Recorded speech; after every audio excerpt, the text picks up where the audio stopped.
Grüß euch, der Joe von Monaco Company.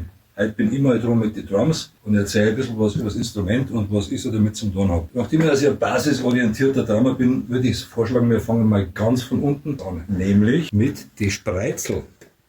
Das ist der Abrieb von diesen Sticks. Wickworth Extreme 5B. Extra Länge, Ladies and Gentlemen, weil es einfach mehr Power gibt. Cube Drums, made in Plauen, Germany, ein Custom Kit, das ich jetzt seit knapp 15 Jahren spiele und immer noch liebe. Wir haben eine 22x20 Kick. Wir haben einen 12er Hängetom, einen 14er Standtom und einen 16er Standtom. Snare ist auch ein Custom-Teil von einer ganz lieben Frau gebaut, einer Hawaiianerin, die ich leider aus den Augen verloren habe. Da haben wir eine ganz leichte Dämpfung.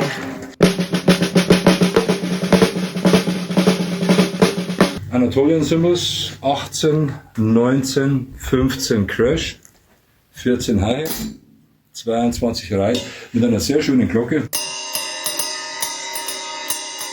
Ja, wie gesagt, das ist ein Kit, das ich liebe, weil es an mich gewachsen ist und immer noch seine Dienste tut. Es ist nicht leise, aber ich bin halt auch kein leiser Drummer. Und ich stehe auf dem Standpunkt, wo es leise sein muss. Da spielt man nicht Schlagzeug. Der Joe von Monaco Company, bis zum nächsten Mal.